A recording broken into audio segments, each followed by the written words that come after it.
1월 8일 수요 기도회 하나님 앞에 드리겠습니다. 오늘 2025년의 첫 번째 수요 기도회지요.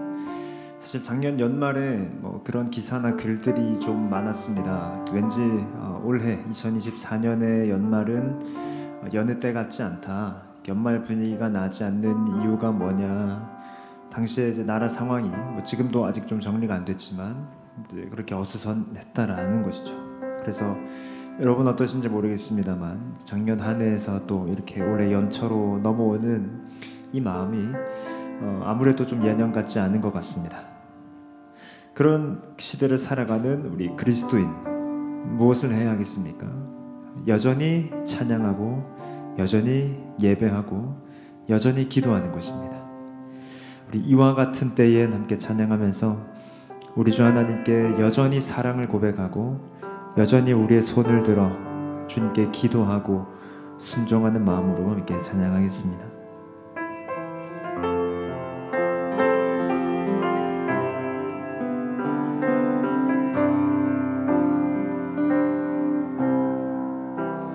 이와 같은 때에 난 노래하네 사랑을 노래하네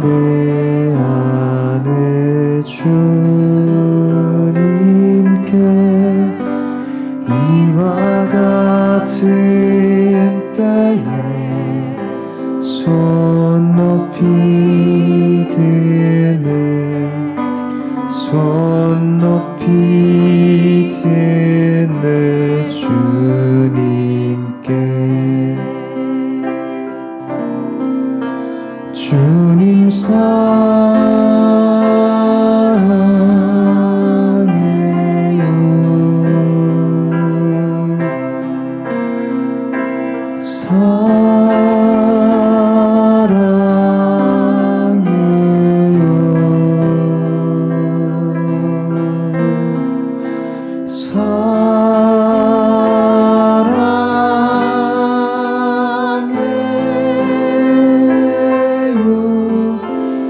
주님 사랑해요.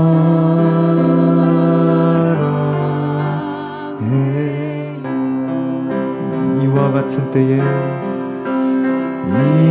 같은 때에 난 노래하네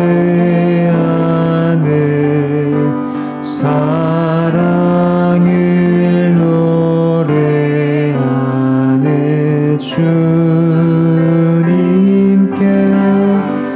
이와 같은 때에 손 높이 드네 손 높이 드네 주님 한 번 더 합니다. 이와 같은 때에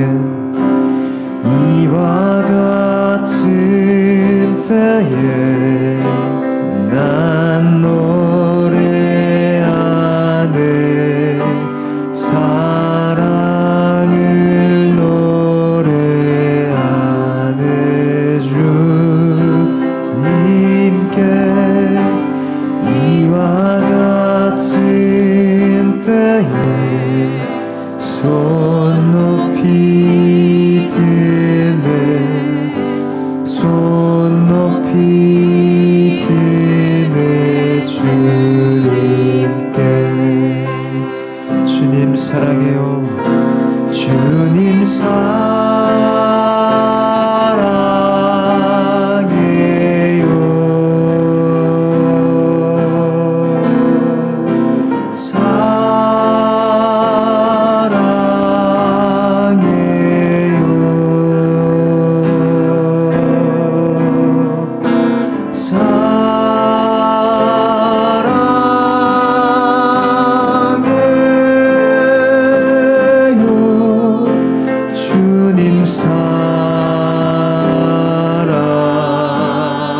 우리의 상황과 형편에 상관없이 고백합니다. 주님 사랑해요 주님 사랑해요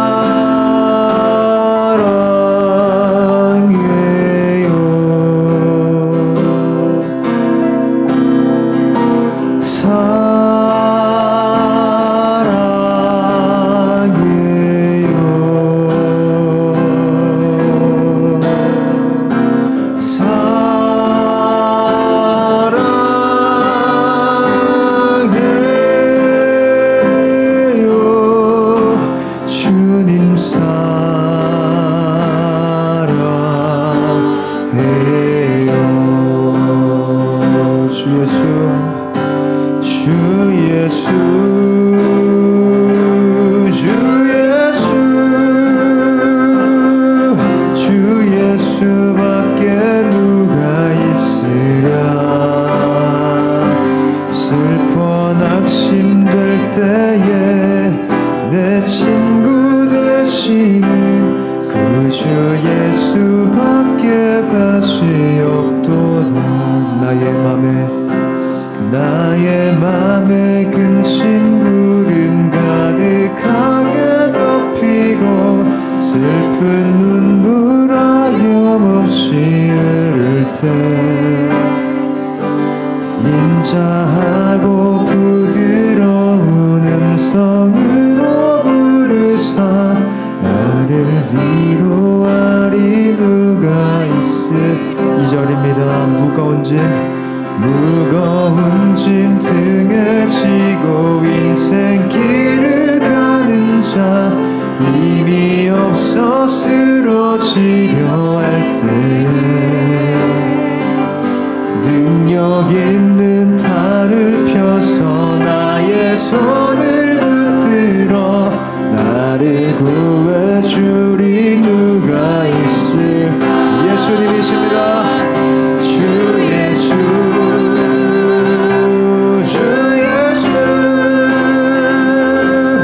주 예수밖에 누가 있으랴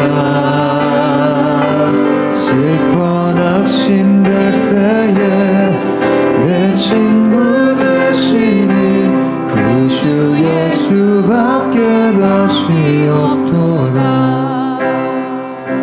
지은 죄를 돌아보니 부끄럽고 괴로워 자나깨 나 맘에 평안 없을 때 주한 죄인 용납하사 품에 안아주시고 깨끗하게 하시리가 누굴 요단강을 건너가서 시온성을 향할 때 나와 항상 동행하리 누굴까 두려움의 검은 구름 모두 헤쳐버리고 나의 갈 길 인도하리 누굴 주 예수님이십니다.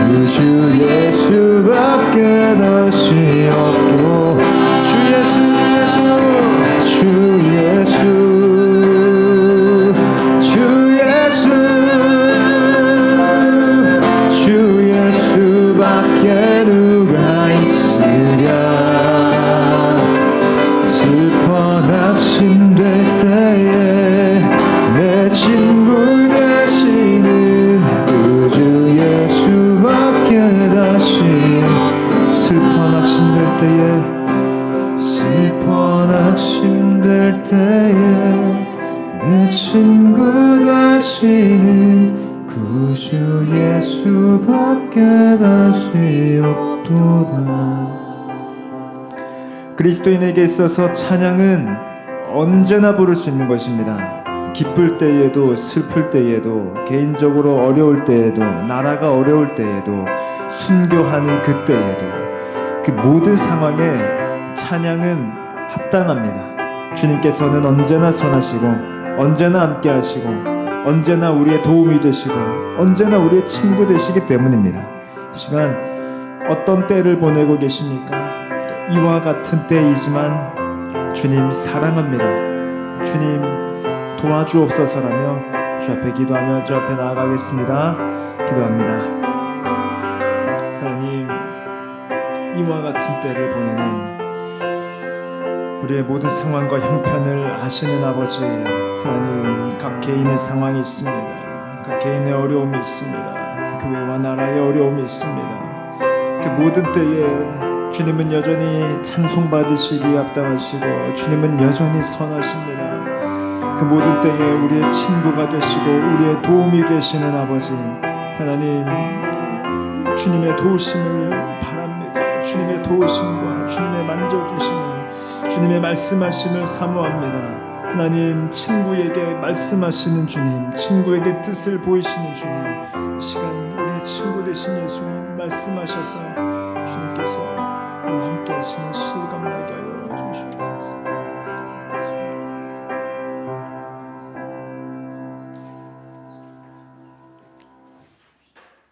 내가 하늘에 올라갈지라도 거기 계시며 수월에 내 자리를 펼지라도 거기 계시나이다.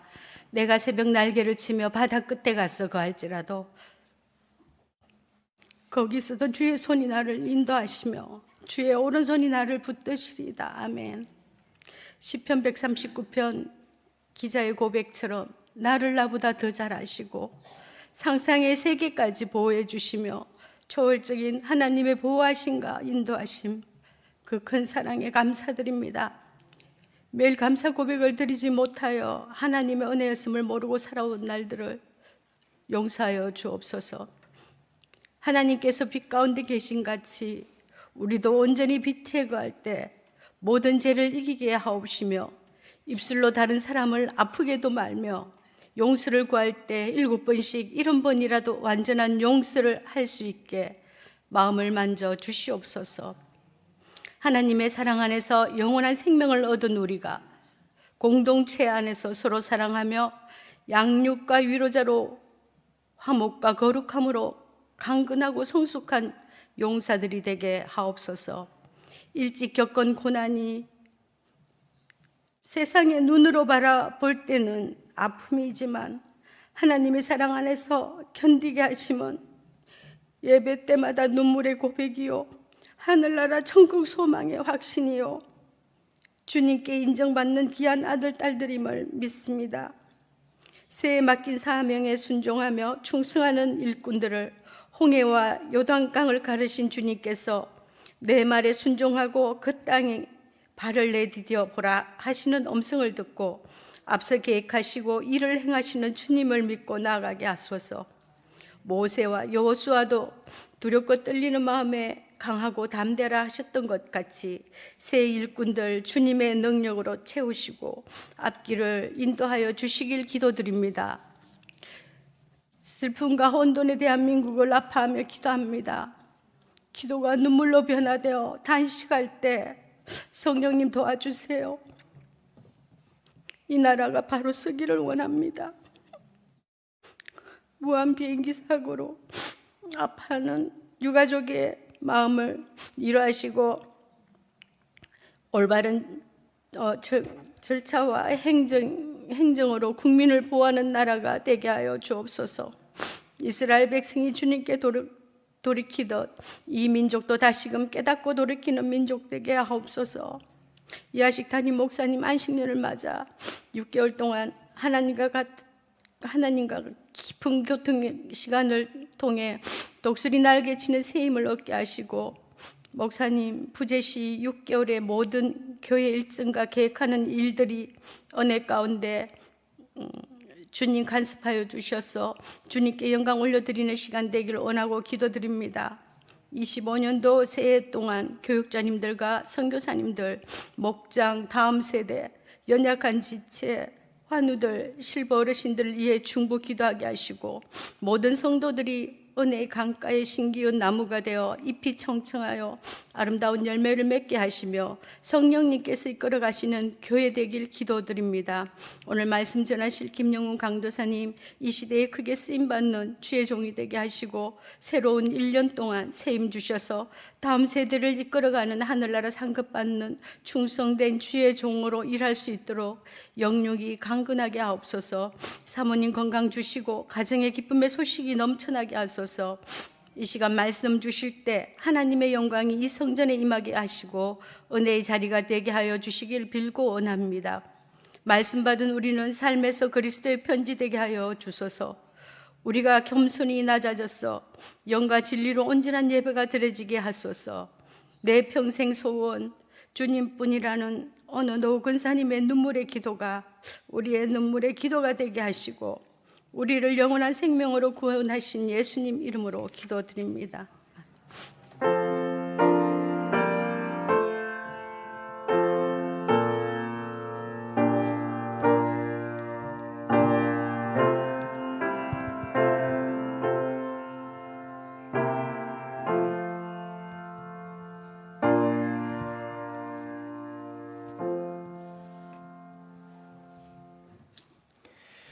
하나님의 말씀은 여호수아 3장입니다. 여호수아 3장 7절에서 17절까지의 말씀입니다. 여호수아 3장 7절에서 17절까지의 말씀입니다.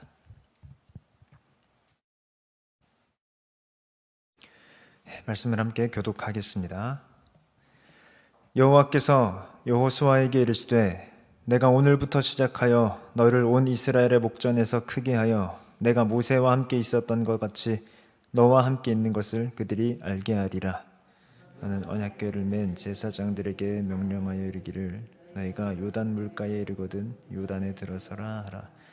여호수아가 이스라엘 자손에게 이르되 이리 와서 너희의 하나님 여호와의 말씀을 들으라 하고 또 말하되 살아계신 하나님이 너희 가운데에 계시사 가나안 족속과 내 족속과 너희 족속과 브리스 족속과 기르가스 족속과 아모리 족속과 여부스 족속을 너희 앞에서 반드시 쫓아내실 줄을 이것으로 써 너희가 알리라.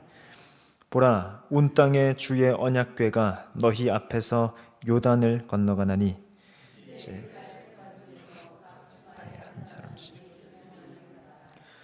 온 땅의 주 여호와의 궤를 맨 제사장들의 발바닥이 요단물을 밟고 멈추면 요단물 곧 위에서부터 흘러내리던 물이 끊어지고 한 곳에 쌓여 서리라. 백성이 요단을 건너려고 자기들의 장막을 떠날 때에 제사장들은 언약궤를 메고 백성 앞에서 나가니라.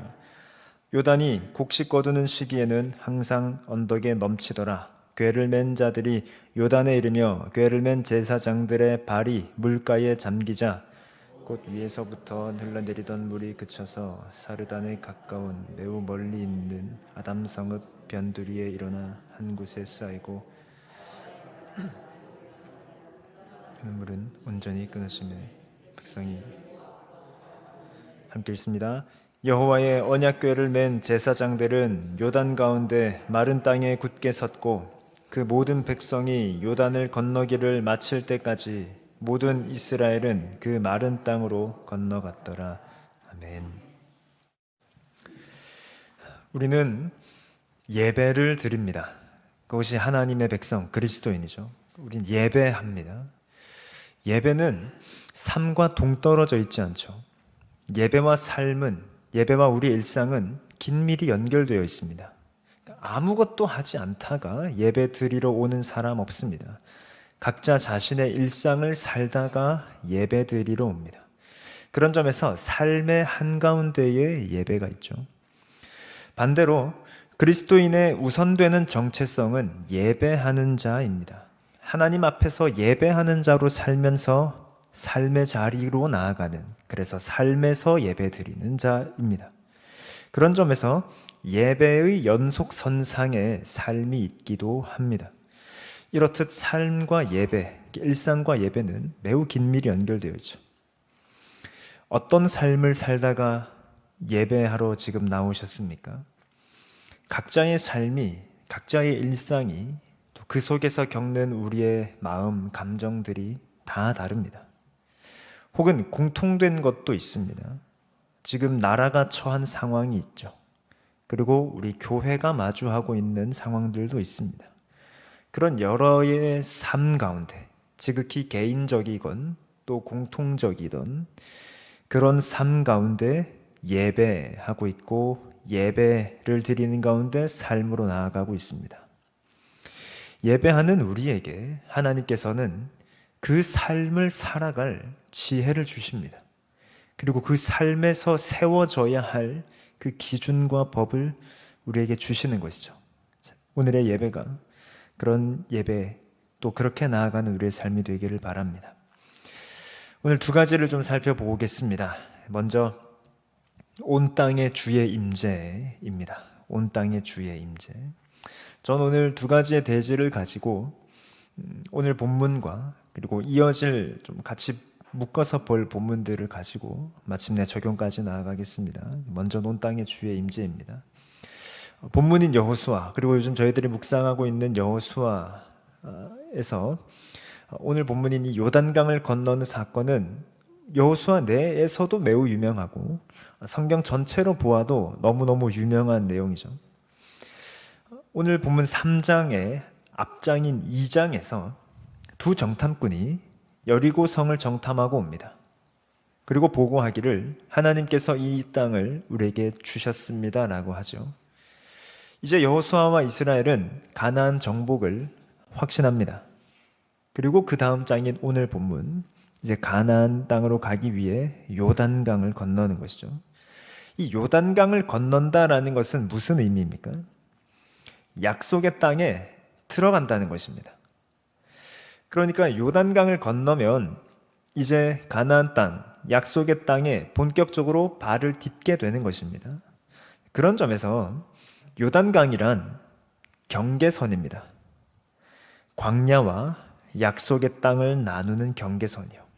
그러니까 지리적인 경계선 말고, 물론 강이 그런 경계 역할을 하지만 지금 이스라엘 백성에게 있어서, 그리고 오늘날 성경을 보는 우리에게 있어서 매우 신학적인 경계선입니다.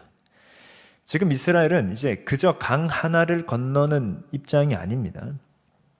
광야의 백성들이 약속의 땅의 백성이 된다라는 뜻입니다.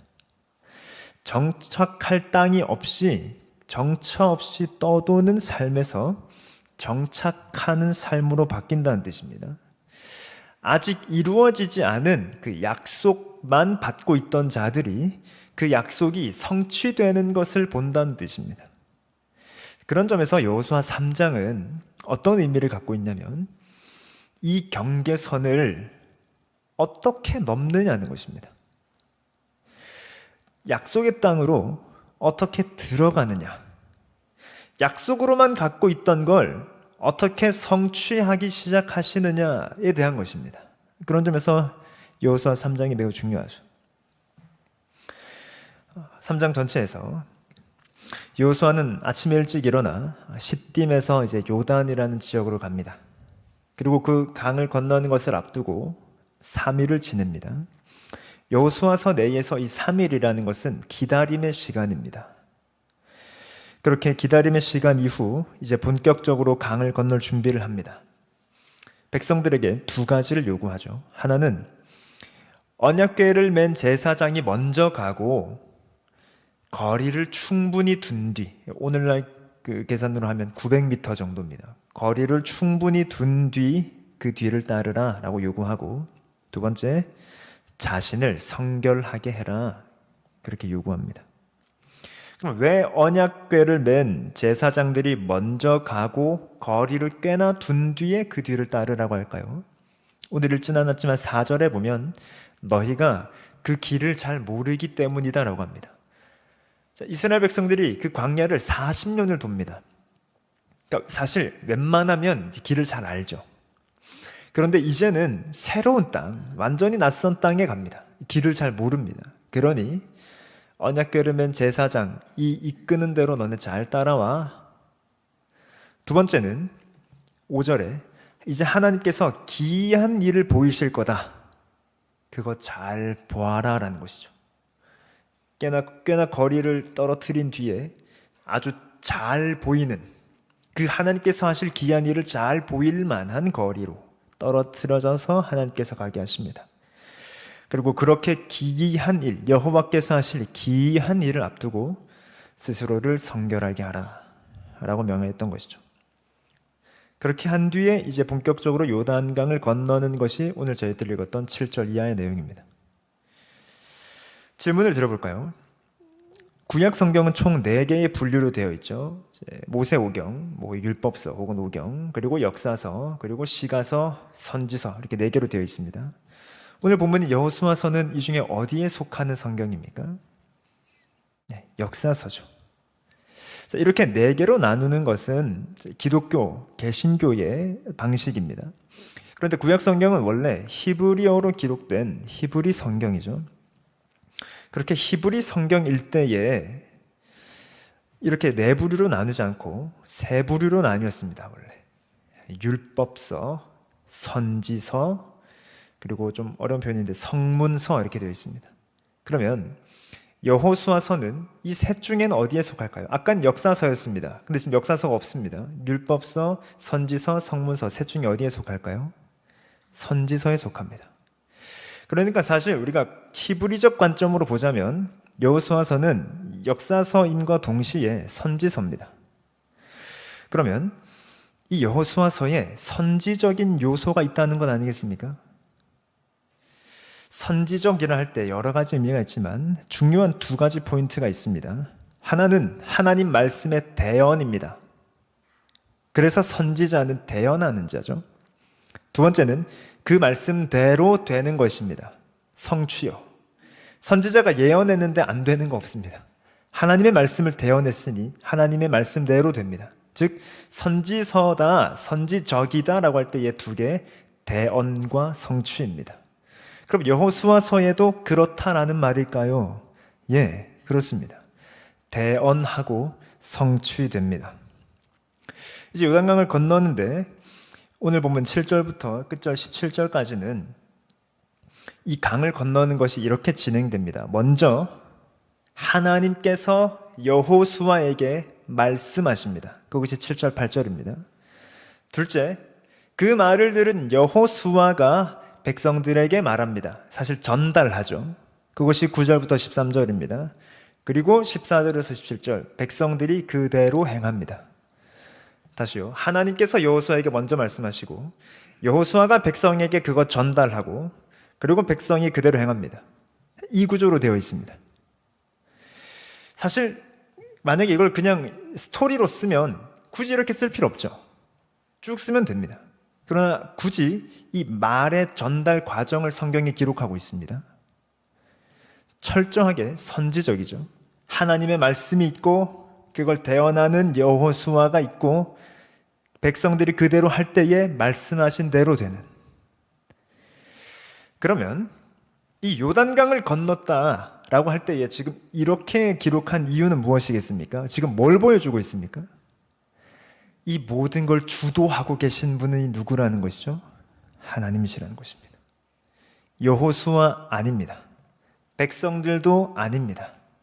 하나님께서 이걸 주도하고 계십니다. 그래서 하나님의 말씀대로 됩니다. 여호수아는 그걸 대언하고 있는 일종의 선지자일 뿐이죠. 이제 요단강 건너는 것을 보다 자세히 보겠습니다. 앞서 말씀드렸듯 이스라엘 백성들이 하고 있는 것은 그저 하나님께서 말씀하신 것대로 합니다. 그러면 성취됩니다. 언약궤를 맨 제사장들이 먼저 가도록 하셨고 그 뒤를 백성들이 따릅니다.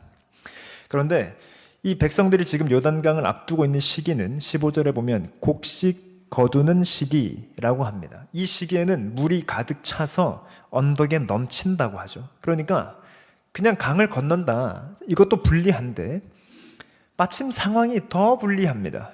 강이 더 넘칩니다. 그런데 성경에서는 종종 하나님께서 이런 상황을 극으로 몰아가시는 걸 좀 좋아하시는 것 같습니다. 그러니까 강을 건너야 되는데 강물이 더 불어난 거죠. 뭐 대표적으로는 엘리야가 바알 선지자들과 싸울 때에 이제 제단에 불을 붙이는 싸움을 해야 됩니다. 하나님은 상황을 더 극으로 몰아가시죠. 그 제단에다가 어떻게 하십니까? 물을 부어버리십니다. 더 극으로. 그러면 그럴수록 무엇이 드러나니까요? 영광의 하나님이 더 드러나기 때문입니다. 그렇게 물이 넘치는 요단강에 이제 하나님의 일이 시작됩니다. 궤를 맨 제사장들의 발이 물가에 잠기자 물이 그칩니다. 그리고 물이 한 곳에 쌓입니다. 위에서부터 내렸던 물은 끊깁니다. 그리고 제사장들이 요단 한가운데 섭니다. 그렇게 서 있는 동안 이스라엘 백성들은 마른 땅을 건너게 되죠. 그것이 15절부터 17절입니다. 지금 이 요단강을 건너는 오늘 우리가 읽었던 본문에서 제가 지금 세세히 다 보진 않는데 조금씩 포인트만 좀 보려고 하는 겁니다. 이 요단강을 건너는 본문에서 중요한 동사는, 히브리어의 단어에서 중요한 동사는 서다라는 것입니다. 히브리어로 아바드라고 하는데 8절 보시겠습니까? 펴고 계시니까요. 8절, 너희가 요단 물가에 이르거든, 하나님께서 지금 하신 말씀입니다. 요단 물가에 이르거든 요단에 들어서라 라고 합니다. 자, 여기서 들어서다가 아마드입니다. 그러니까 서는 것입니다. 우리는 들어서다 이렇게 조금 더 역동적으로 번역을 했는데 그냥 서는 것입니다. 요단에 서라. 그리고 눈을 좀 더 내리셔서 13절, 이젠 여호수아가 하는 말이죠. 위에서부터 흘러내리던 물이 끊어지고 한 곳에 쌓여 서리라. 자, 물도 섭니다. 여기 또 아마드입니다. 그러니까 너희가 요단에 서면 물이 설 거야 입니다. 똑같은 단어입니다. 그리고 조금 더 내려가서 16절, 그대로 됩니다. 위에서부터 흘러내리던 물이 그쳐서, 자, 그쳐서라고 번역되는데 이것도 서다입니다. 아마도요. 그러니까 물이 실제로 섭니다. 그리고 17절, 여호와의 궤 언약궤를 맨 제사장들은 요단 가운데 마른 땅에 굳게 섰고, 이것도 아마드입니다. 그러니 말씀하신 대로 됩니다. 너희가 서면 물이 설 거야. 그리고 진짜 물이 섭니다. 제사장들이 서니까요. 그러니까 이 선다라는 동사로 사실 지금 이 본문이 쭉 되어 있습니다. 자, 그러면 물이 지금 왜 서게 됐습니까? 그리고 제사장들의 발이 닿자 왜 서게 됐습니까? 이제 우리의 눈은 어디로 향해 하면 좋을까요? 언약궤입니다. 오늘 본문의 핵심은 바로 언약궤에 있습니다. 언약궤는 무엇입니까? 성막 안에 있던 것이죠. 성막에서도 성소, 그리고 그 두 개로 나뉜 성소의 안쪽 방, 지성소 안에 있는 것. 언약궤는 하나님의 임재하시는 하나님을 상징하죠.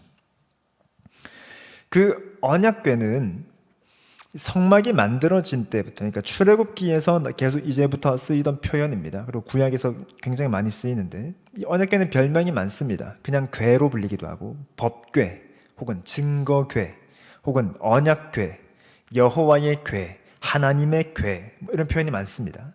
그런데 유독 지금 본문 여호수아 3장에서만 갖는 별명이 하나 있으니 오늘 본문은 뭐라고 부릅니까? 11절, 온 땅의 주의 언약궤. 그리고 13절, 온 땅의 주 여호와의 궤라고 합니다. 그러니까 이 궤의 수식어는 온 땅의 주입니다. 그분, 온 땅의 주의 언약궤라는 표현을 씁니다. 왜 그럴까요? 앞서서 요단강은 경계선이라 했습니다. 단지 지리적 경계가 아니라 신학적 경계라고 하였죠. 요단강을 건넌다, 이건 이제 광야 생활을 마치고 약속의 땅으로 들어가는 것입니다. 이제 진짜 그 백성이 되는 것입니다. 그런데 우리는 민수기에서, 사실 성경을 처음부터 쭉 읽어왔으면 민수기에서도 보았듯 그 땅이 텅텅 비어 있습니까? 지금 이스라엘 백성들이 빈집에 들어갑니까? 아니요, 그 집에 엄청 강한 7 족속이 삽니다. 그러니까 최초의 정탐꾼들은 우리 저기 못 들어가요 였잖아요. 그곳에, 강한 족속이 사는 그곳에 지금 이스라엘 백성들이 우리 여기서 살 거야 라고 한다라는 건 거의 죽으러 가는 것과 마찬가지입니다. 이스라엘 백성은 군사적 훈련이 제대로 되지 않은, 그냥 40년 동안 내내 광야를 돌았던 아주 약하고 약한 백성입니다. 본인들도 압니다. 우린 보잘것없더라. 그러면 어쩌면 요단강을 건넌다는 것은 상식적인 선에서는 자살과 다름없습니다. 오늘 본문 우리 큐티도 마찬가지지만 여리고성도 마찬가지입니다. 요단강을 설사 그렇게 건넜다 한들 여리고성을 지금 가야 되는데 여리고성 만만치 않습니다. 그러니까 이 모든 것, 그 여리고성 뒤에도 이제 그 7 족속을 마주해야 하고 그 땅을 차지해야 됩니다. 차지하고 거기서 살아야 됩니다. 이 모든 것을 감당할 자신이 있어야 요단강을 건너는 거예요. 아무 대책 없이 건널 수 없지 않습니까? 그러면 이거 진짜 건너도 되는 강이었습니까? 그런데 지금 이 요단강을 누가 건너가라라고 하셨던 것입니까? 하나님이십니다. 자, 이때 하나님은 등 떠미시지 않습니다. 그러니까 어미새가 마치 새끼새 훈련시키겠다고 저 위에서 떨어뜨리듯, 혹은 뭐 맹수들이, 부모 맹수들이 새끼 맹수들을 강하게 훈련시키듯 지금 하나님은 그렇게 이스라엘을 요단강으로 등 떠미시지 않습니다. 요단강에 누가 제일 먼저 들어갑니까? 언약궤를 맨 제사장입니다. 그런데 언약궤는 하나님의 임재를 상징하죠. 그럼 다시 이 요단강에 누가 먼저 들어갑니까? 하나님이십니다. 하나님의 발이 그곳에 서자 물이 섭니다. 이 하나님은 어떤 분이시라고요? 온 땅의 주이십니다. 그래서 11절은 이렇게 말합니다. 보라, 온 땅의 주의 언약궤가 요단을 건너가나니 라고 합니다. 하나님께서 먼저 가시는 것입니다. 그리고 그 뒤를 따라오라는 것이죠. 온 땅의 주께서 그 강에 발을 내디디시자 피조물이 복종합니다. 엎드려 경배합니다. 거기에 서서 하나님의 길을 냅니다. 그것이 요단강이죠. 열왕기하 19장 24절에 이런 표현이 있습니다. 내가 땅을 파서 이방의 물을 마셨고 나의 발바닥으로 애굽의 모든 강들을 말렸노라 하였도다. 하나님의 일하심을 이렇게 표현하고 있는 것입니다. 그분의 발바닥이 닿을 때에 강들이 마릅니다. 하나님께서 가나안 족속에게도 동일하십니다. 지금 하나님은 단지 강물을 멈추시는 온 땅의 주이십니까? 아니요. 그분은 가나안 족속들에게도 온 땅의 주이시며 이 세상 모든 만물의 주님이십니다. 그래서 주께서 지금 가나안 땅을 밟으신다. 이 요단강을 밟으신다라는 것은, 그리고 그 강물이 순종한다라는 것은 그 온 땅에 주께서 발딛는 곳곳마다 모든 피조물들이 그분께 복종한다라는 것입니다. 만약에 이 주인께 복종하지 않는다, 전쟁이죠. 이 전쟁에서 누가 이기겠습니까? 하나님이십니다. 그래서 열왕기상 5장에서 이렇게 말합니다. 당신도 알거니와 내 아버지 다윗이 사방의 전쟁으로 말미암아 그의 하나님 여호와의 이름을 위하여 성전을 건축하지 못하고 여호와께서 그의 원수들을 그의 발바닥 밑에 두시기를 기다렸나이다 라고 합니다. 성경에서 하나님의 발이란 이렇듯 주님의 인도하심, 앞서가심과 동시에 승리를 뜻합니다.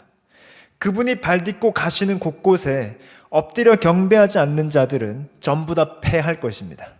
그 원수들은 전부 다 멸절당할 것입니다. 가나안 신화에서 잘 아시는 그 바알 신을 왜 그들이 공경하냐면, 왜 그들이 숭배하냐면, 그 강과 바다의 신, 얌이라는 것이 있습니다. 얌이라는 그 강과 바다의 신이 신화 속에서 이 바알과 싸우는데, 그때 바알이 이깁니다. 그래서 바알이 그것들을 이제 관장하는 신이 된 것이죠. 물론 그 신화 뒤쪽에는 이제 바알도 결국에는 뭐 별 볼 일 없게 되지만, 무튼 그러면 지금 이 가나안 족속이 이스라엘이 요단강을 건너는데 그 강을 딛자 강물이 멈췄더라라는 것을 들으면 이 신화를 알고 있던 자들은 무슨 생각을 하겠습니까? 강과 바다의 신 얌을 이겼다고? 그분이 바알도 이겼단 말이냐?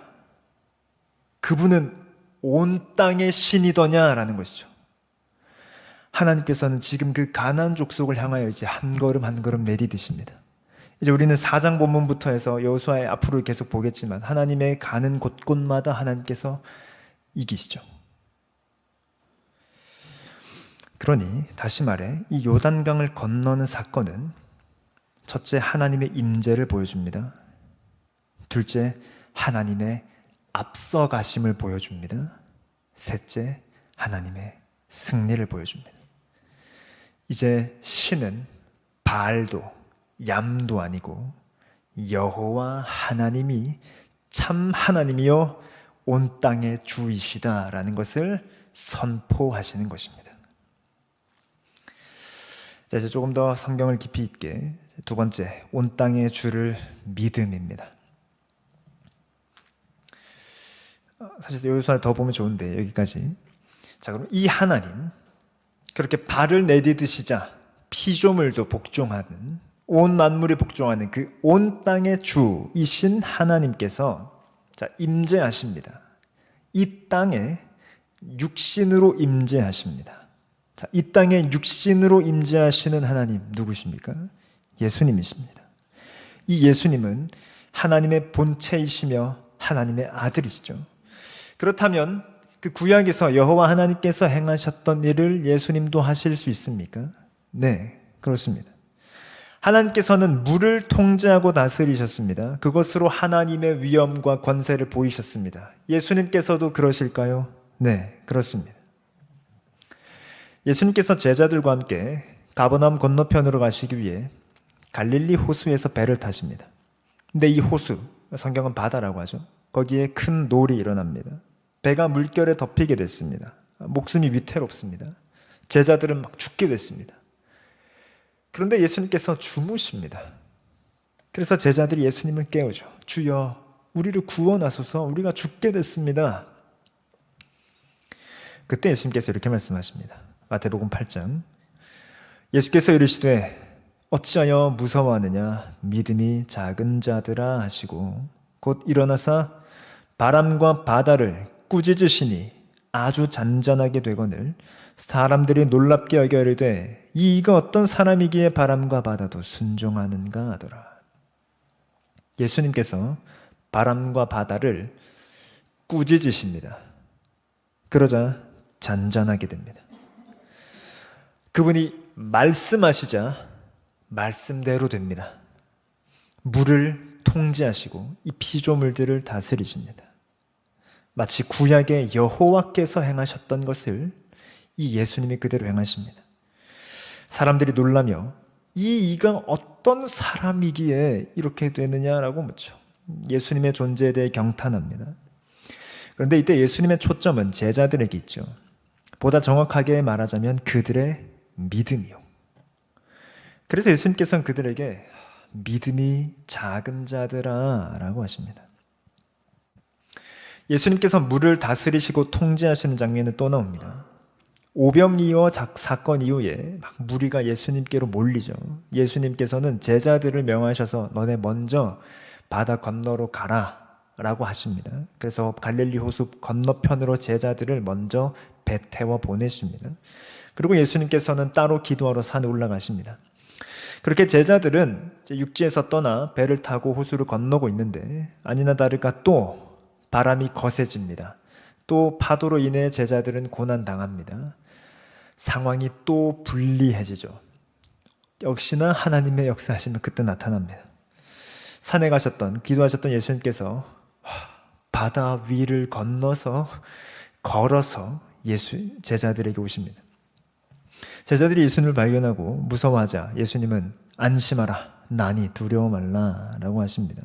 그때 베드로가 주여, 만일 주님이시거든 나를 명하사 물 위로 오라 하소서 라고 합니다. 예수님은 오라 하시죠.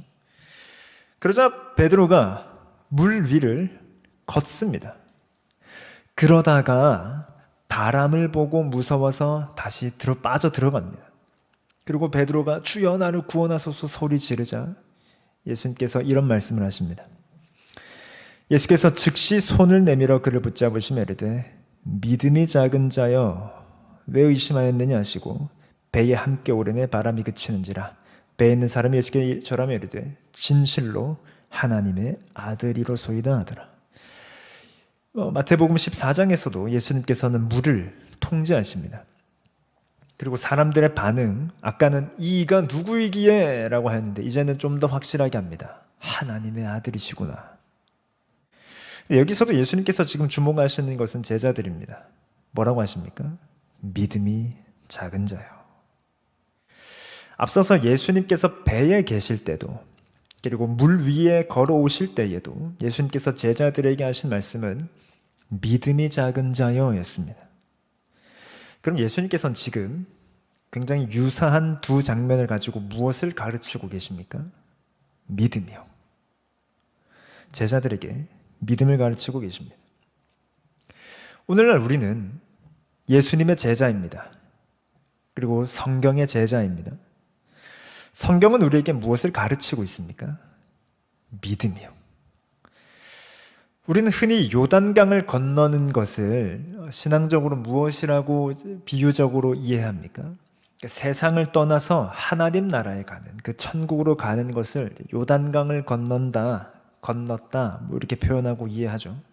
그래서 광야 같은 세상을 지나 약속의 하나님 나라로 가는, 그것이 요단강을 건넌다라고 합니다. 그래서 찬송가에서 장래에 해당하는 카테고리의 찬송가들은 종종 요단강을 건넌다, 요단강 건너 만나리, 이런 표현들이 있지 않습니까? 그러면 우리는 그 요단강을 건너 어떻게 그 약속의 하나님 나라에 갈 수 있습니까? 믿음이죠. 그러니까 우리가 너무 교리적으로 가장 기초적이라 아는 그거예요. 어떻게 구원받습니까? 믿음으로요. 그런데 이게 그렇게 교리적으로 기초에 있기엔 사실 우리의 삶에서 간단하기도 하면서도 결코 간단한 문제가 아닙니다. 그 물과 같은 바람과 파도가 일렁이는, 그리고 요단강이 넘실거리는, 하필 더 불어난 거길 건너는 그 방법은 오직 믿음이라는 것입니다. 믿음으로 구원받는다라는 거예요. 온 땅의 주 하나님을 믿는 믿음, 우리 주 예수 그리스도를 믿는 믿음, 그 믿음이 우리를 그걸 건넌다라고 하는 것입니다. 우리에게 무엇이 필요합니까? 믿음이요. 하나님은 앞서 가시는 분이십니다. 우리에게 미션을 주고 성공해내라 라고 하시지 않습니다. 우리에게 매우 어려운 숙제를 주고 해결하라 라고도 하지 않으십니다. 하나님은 먼저 앞서 가십니다. 그러면 그분을 믿는 믿음이 필요합니다. 우리 앞에 강이 놓여 있습니다. 풍랑이는 그 한가운데에 배를 타고 있습니다. 우리는 그 앞서 가신 예수님, 나와 함께 하시는 예수님을 믿어야 합니다. 근데 이게 참 간단하면서도 간단한 문제는 아닌 것 같습니다. 삶에 여러 가지 문제가 있죠. 그 누구도 이 문제를 쉽게 풀 수 없습니다. 아직 연소한 저도 여러 가지 문제들, 고민들이 앞에 있습니다. 올 한 해, 오늘 2025년 첫 번째 수요 기도회죠. 저는 이제 지난 성구 영신 예배를 드리고 2025년을 맞이하면서 저의 마음은 가볍고도 무겁습니다. 사실 무겁습니다. 저한테 이제 성구 영신 예배가 끝나고 몇몇 분들이 그런 얘기를 그런 인사를 하셨습니다. 어떤 분들은 강도사님 목사 되시는 거 미리 축하합니다. 4월에 되거든요. 물론 시험에 통과하면 목사 되시는 거 미리 축하합니다. 어떤 분들은 올해 아빠가 되실 텐데 너무너무 축하합니다. 애도 4월에 태어납니다. 4월은 저한테 부활절의 달이기도 하면서 목사 안수의 달, 이제 출산의 달입니다. 그리고 올해 저는 부서를 하나 더 함께 하게 됐습니다. 우리 사랑하는 청년 일부를 맡아서 합니다. 이제 2025년을 앞둔 저에게 개인적인 얘기를 들어서 죄송하지만 보이는 게 하나도 없습니다. 저는 목사가 어떻게 돼야 되는지도 모르겠고 목사라고 불릴 그 직분을 감당하기엔 너무너무 부족하다는 생각이 많이 듭니다. 아빠는 어떻게 돼야 되는지도 모르겠습니다. 육아에 대해서 보통 성도님들이 되게 웃으시면서 지금이 좋으실 거예요 라고 많이들 말씀하십니다. 한 치 앞도 모르겠습니다. 마침 최근에 이만한 두께의 육아책을 선물로 받았는데 어떻게 한지도 모르겠습니다. 애마다 다르다면서요. 우리 샛별이가 어떻게 태어날지 전 모릅니다. 청년 일부를 이제 함께하게 됐는데 단순히 그냥 교육부서가 아니라 청년부라는 좀 독특한 특성이 있습니다. 얘네가 이제 25세 이하, 이 대학생이라는 것이 성인이기도 하면서 아직 학생이기도 한 이들. 저한테는 올 한 해가 너무너무 막막합니다. 그런 중에 저는 이 수요 기도의 말씀 준비하고 여호수아 말씀 묵상하는 중에 있죠. 결국 저한테 돌아보게 되는 것은 내가 지금 믿음으로 사역하고 믿음으로 이 가정을 함께 꾸려가고 있는가를 너무너무 돌아보게 되는 것이죠. 저도 그렇고 우리 모두도 믿음이 필요합니다.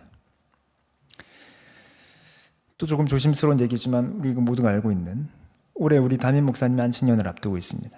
최근 담임 목사님의 우리는 칼럼을 이제 보았듯 담임 목사님의 안식년이라는 것이 목사님 스스로에게도 교회로서도 결코 쉽지 않은 결정이다라고 목사님 칼럼에도 쓰셨습니다.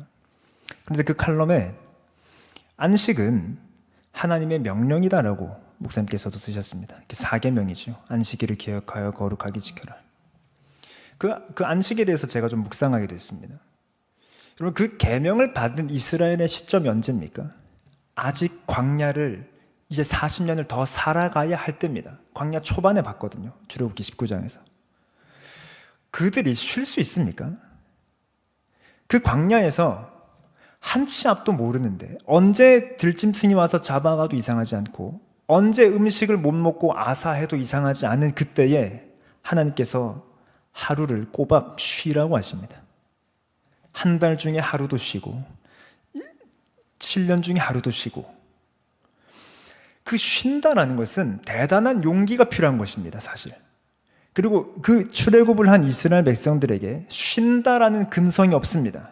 430년을 쉬는 것 없이 일만 해온 자들입니다. 차라리 일하라고 하는 게 편합니다. 쉬는 그것, 본인에게 없던 근성을 해야 하는 그 430년의 종에서의 벗어나야 하는 그 안식, 쉬면 당장의 목숨의 위협을 받는 그 광야, 거기서 하나님께서 명령하십니다. 쉬어라. 쉬는 것은 믿음입니다. 그런 점에서 목사님 본인의 깊은 심정은 어떠신지는 모르겠고, 교회가 목사님의 안식년을 보내면서 우리는 그 6개월을 믿음으로 쉬어야 합니다.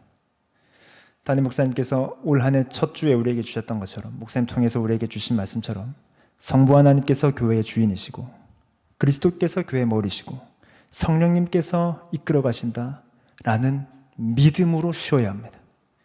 그 성부, 성자, 성령 하나님이 누구십니까? 온 땅의 주이십니다. 온 땅의 주요. 우리는 그 하나님께서 앞서 가시는 것을 봐야 합니다. 그분이 발 디디실 때에 그 뒤를 걸어가야 합니다. 그분이 먼저 앞서 가셔서 이 모든 것을 행하실 것입니다. 말씀을 맺습니다. 요단강을 건너는 백성들에게 온 땅의 주 하나님께서 임재하시고 앞서 가시고 승리하십니다. 갈릴리 호수를 건너는 제자들에게 예수님께서 임재하시고 함께하시고 승리하셨습니다. 오늘날 이 인생과 삶을 살아가는 교회에게 성령님께서 임재하시고 함께하시고 승리하십니다. 우리가 할 일은 믿음입니다. 우리가 배워야 하는 것은 믿음입니다. 온 땅의 주이신 이 하나님을 믿는 믿음. 그분께서는 온 땅의 주인이시며 온 교회의 머리이시며 내 삶의 왕이십니다. 의인은 믿음으로 말미암아 삽니다. 그렇게 살아계신 하나님을 믿으며 살아가는 저와 여러분 되시길 바랍니다. 찬송가 432장 이렇게 찬양하시겠습니다.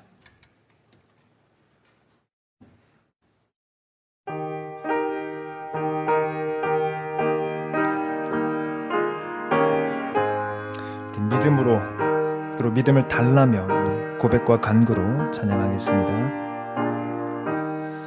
큰 물결이 설레는 어두운 바다, 저 등대의 불빛도 희미한데 이 풍랑에 배저 항해하는 이 작은 배 사공은 주님이라. 나 두려움 없네, 두려움 없도다. 주 예수님 늘 깨어 계시도다. 이 흉흉한 바다를 다 지나면 저 소망의 나라에 이르리라. 큰 풍랑이 이 배를 위협하며 저 깊은 물이 벌려 달려드나 이 바다에 노저워 항해하는 이 작은 뱃사공은 주님이라. 나 두려움 없네 두려움 없도다. 주 예수님 늘 깨어 계시도다. 이 흉흉한 바다를 다 지나면 저 소망의 나라에 이르. 큰 소리로 물결을 명하시면 이 바다는 고요히 잠자리라. 저 동력이 환하게 밝아올 때 나 주 함께 이 바다 건너가리. 나 두려움 없네 두려움 없도다. 주 예수님 늘 깨어 계시도다. 이 흉흉한 바다를 다 지나면 저 소망의 나라에 이르리라. 우리 말씀을 붙들고 같이 기도하시겠습니다. 먼저 우리 승리하신 주님을 찬양하는 기도 올려드리겠습니다. 주님은 이미 승리하셨습니다. 성경에서 그 승리하신 주님의 뒤를 따라가는 백성들은 다 찬양을 하죠. 우리도 먼저 찬양으로 주님께 기도로 나아가겠습니다. 그리고 두 번째로는 믿음 달라고 기도하시겠습니다. 네, 우리에게 이미 믿음이 있습니다만 그 믿음이 계속해서 발동하고 작용하는, 작동하는 그 삶이 우리에게 계속 필요하죠. 두려움을 이길, 이 지옥에서 날 구원하신 그분을 믿는 믿음은 내 삶과 일상에서도 끊임없이 의인으로서 살아가게끔 하는 그 믿음을 요구합니다. 하나님, 두려움을 이길 믿음 주십시오. 그렇게 기도하시고, 셋째로 주님과의 동행을 좀 실감나게 해달라고 기도하겠습니다. 하나님의 살아계심, 하나님의 함께하심, 그분의 앞서가심, 그것이 우리의 삶에 좀 실감나게 해주십시오. 그렇게 기도하실 텐데, 좀 말씀을 실감나게 해달라고 기도하시겠습니다. 언제나 주님은 말씀으로 일하시죠. 말씀하시니 섭니다. 말씀하시니 잠잠하게 됩니다. 그러니 두려움을 이기건 주님과의 동행을 실감나기 위해서는 말씀이 내 삶에 실감나야 합니다. 그러니 오늘 주신 말씀 붙들고 주신 기도 제목 가지고 함께 기도하겠습니다. 기도합니다. 아버지 하나님, 우리에게 말씀하시는 주님, 말씀이신 주님, 말씀으로 오시고 말씀으로 만나주시는 주님, 말씀으로 승리하시는 주님을 찬송합니다. 우리의 삶에 승리를 주시는 아버지, 주께서 행하신, 주께서 이루신 그 승리를 내 삶에 주시는 아버지, 그 승리에 동참케 하시는 주님 감사합니다. 승리하신 주의 뒤를 따르는 주님의 군사, 주님의 군대된 자들로서 승전가를 부릅니다. 주님, 승리의 나팔을 부릅니다. 하나님, 우리에게 그 승리를 주심을 감사하며 우리의 대장 되신 여호와 하나님을 찬송합니다. 주님, 우리의 일상을 살아갑니다. 두려움을 이길 믿음을 주십시오. 어찌할 바를 알지 못하는 그 막막함을 이길 믿음을 주십시오. 그 두려움과 막막함을 극복할 수 있는 말씀에 근거한 그 믿음을 주시옵소서. 하나님, 그저 배짱이 아니라, 하나님 그저 아무런 근거 없는 자신감이 아니라 말씀에 근거한 믿음을 주시옵소서. 그리고 그렇게 주님과 동행하는 것이 실감나는 우리의 인생 되게 하여 주시옵소서. 하나님이 나와 함께 하신다, 주께서 앞서가신다, 주께서 승리하신다라는 주님 그 동행하심이 우리에게 실감나게 하여 주시옵소서. 우리의 피부로 와닿게 하시고 우리의 영혼 깊이 그것을 누리게 하여 주십시오. 믿음으로 하나님을 보게 하여 주시고 믿음으로 하나님을 경험하게 하여 주시고 믿음으로 하나님 누리게 해 주십시오. 그래야 하나님 그것을 실감하며 늘 기뻐하라 말씀하신 주의 말씀 우리 삶에 응하고 그것이 우리 삶에 작용되고 발동되는 그 은혜를 하나님 우리 가운데 베풀어 주시옵소서. 하나님 그렇게 주의 동행하심이 말씀에 승리하심이 실감나는 우리의 삶으로 의인의 삶으로 하나님을 인도하여 주시옵소서. 이와 함께 하신 줄 찬송합니다.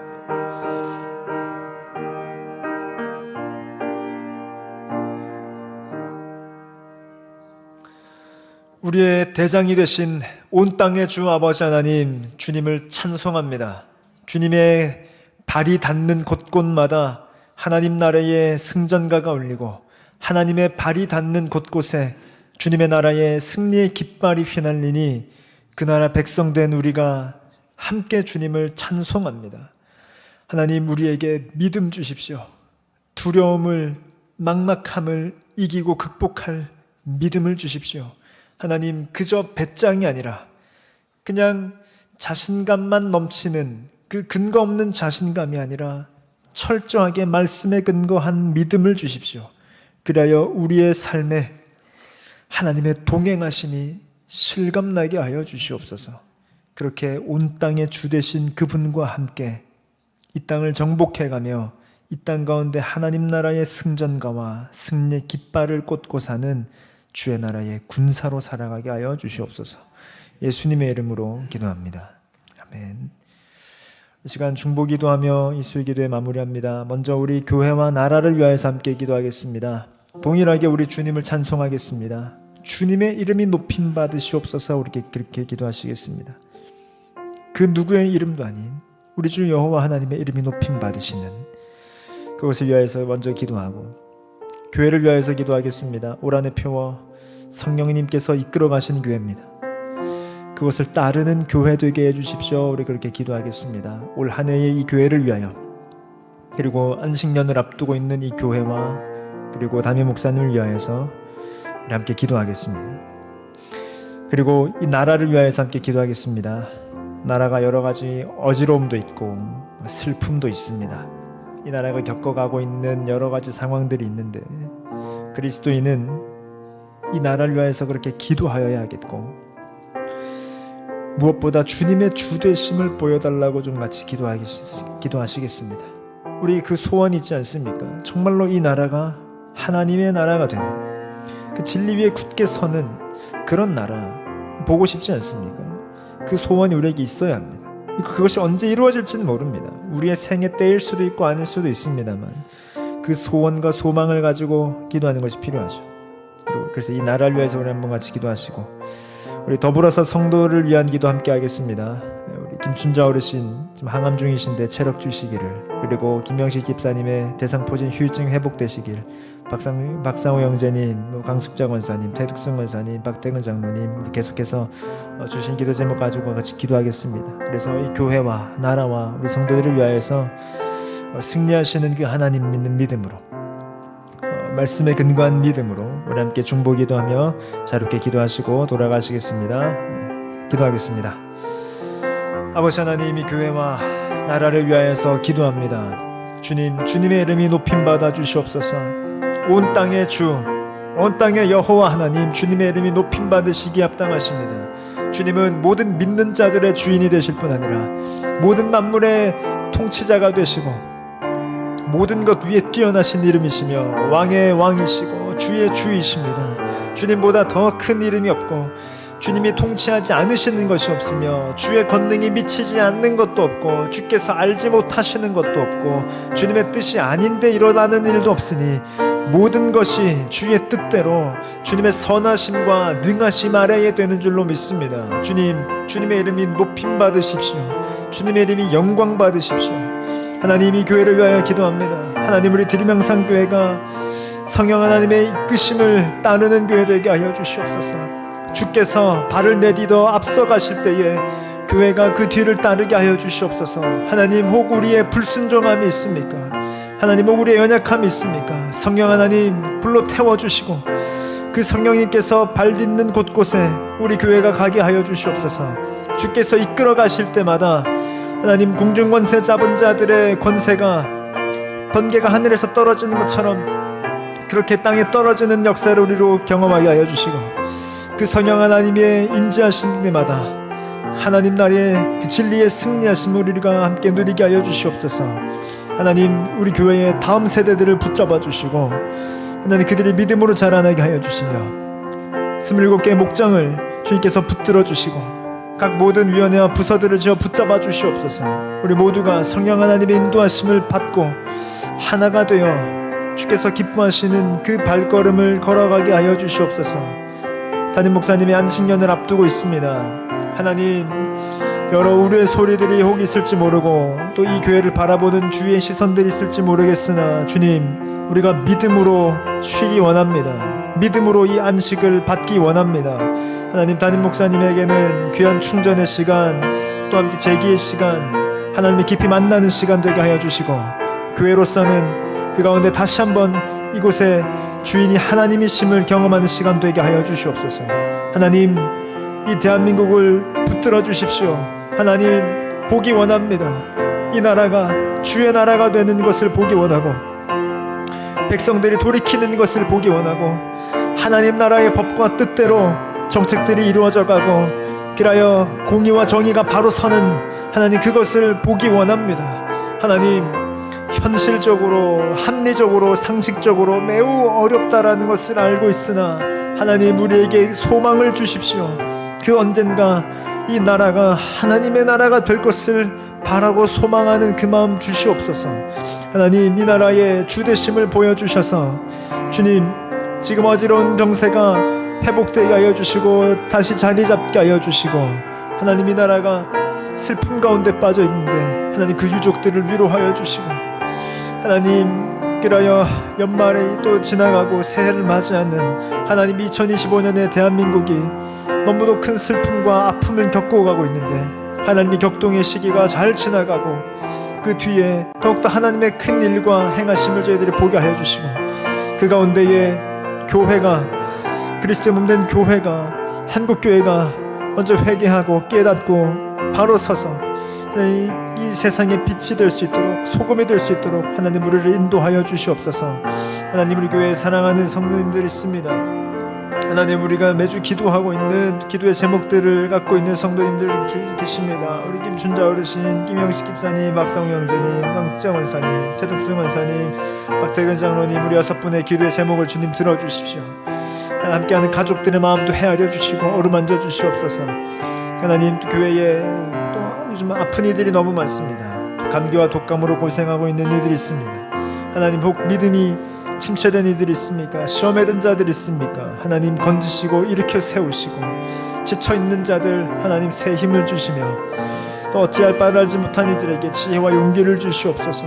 교회에 기도가 필요한 자들 너무너무 많습니다. 하나님, 그들을 찾아가시옵소서. 목자가 되시는 아버지, 목자가 되시는 주님, 그들을 이끌어 주시고 돌보아 주시옵소서. 그들을 먹여 주셔서 여호와 라파 되시는 하나님의 치료하심도 경험하고 주님의 인도하심과 돌보심을 마음껏 누릴 수 있도록 인도하여 주시옵소서. 우리가 그렇게 몸으로 강하게 하시고 믿음으로 다시 세워지는 그런 드림명상교회 되게 하여 주시고 한 사람 한 사람 되게 하여 주시옵소서.